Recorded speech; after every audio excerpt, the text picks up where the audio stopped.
যারা আমাদেরকে ভালোবাসেন তারা অনেক বেশি পছন্দ করতেন যে কখন রুবেল এবং ইলিয়াস কুবরার মারামারিটা শুরু হবে। সো অনেকদিন পরে তার সাথে দেখা হচ্ছে। কোবরা ভাই যদিও এটার থেকে এখন অনেক দূরে আছেন, তারপর আমরা চাইবো যদি আমরা মাঝে মাঝে দু একটা ছবি করি, আমরা যদি ছবি করে জানি কোবরা ভাই এসে আমাদের সাথে একাত্মতা ঘোষণা করেন। তো আমার কথা হচ্ছে যে আজকের আমাদের যে পরিচিতি, কোবরা ভাই বলেন, আমি বলেন, সব কিছু কিন্তু ফিল্মের মাধ্যমে হয়েছে আমাদের। তো ফিল্মটাকে আমাদের অবশ্যই সেভাবে সম্মানের চোখে দেখা উচিত, ফিল্ম থেকে আমাদের একদম সরে যাওয়া উচিত।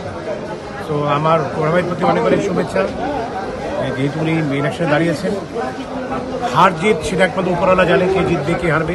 তবে যারাই জিতুক তারা শিল্পী সমিতির জন্য ভালো কিছু কাজ করুক, এটি প্রত্যাশা থাকবে তাদের কাছে। এবং যারা ওখানে হেরেও যাবেন তারা কিন্তু শিল্পী সমিতির বাইরে কেউ না, তাদের কাছেও প্রত্যাশা থাকবে পরের দিন মানে ভেদাভেদ ভুলে যে একসাথে চলে শিল্পী সমিতিটাকে কি করে সুস্থ সুন্দর রাখা যায়, চলচ্চিত্রকে কি করে সামনের দিকে এগিয়ে নিয়ে যাওয়া যায়, সেই চিন্তা যেন সবাই করে। কেমন লাগছে আজকে? অত্যন্ত ভালো, অত্যন্ত ভালো। ভাই আপনাদের দুজনকে একসাথে সিনেমাতে কবে দেখলাম? ইনশাল্লাহ দেখা যাবে, খুব শীঘ্রই দেখা যাবে ইনশাল্লাহ। ইনশাল্লাহ আমি রুবেল ভাই সিনেমাতে আমরা কিন্তু সবসময় আপনার পক্ষে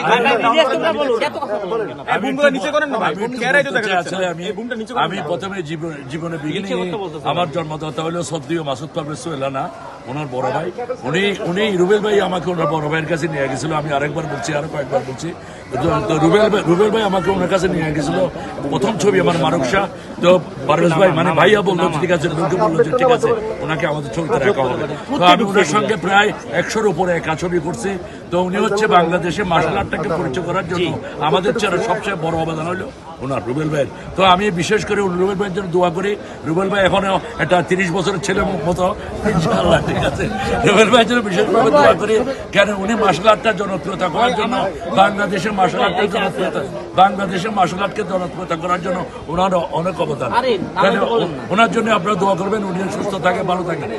সংখ্যা তো কিছু লাগছে, বিকজ আমরা এই ইলেকশনের দিন যেইভাবে আমরা এগিয়ে আসি, আমি ইলেকশনের দিন যেভাবে এগিয়ে আসি, এই এগিয়ে আসাটা যদি আমরা অন্য সময় এগিয়ে আসতাম, আমাদের ফিল্মের যে আজকে যে অবস্থায় আছি, এই অবস্থা থেকে আমরা কিন্তু পরিত্রাণ পেতে পারতাম। তো আমরা আজকে যারা এসেছেন তাদের কাছে আমার এইটুকুই চাওয়া যে ইলেকশনের সময় হলে পরে আমরা যেভাবে এফডিসি মুখী হই, তার বাইরেও যাতে মাঝে মাঝে আমরা এফডিসি মুখী হই, যাতে এখান থেকে ভালো কিছু তৈরি করা সম্ভব। এবং ভালো কিছু তৈরি করার জন্য আমাদের সেই প্রচেষ্টাটাও থাকা উচিত।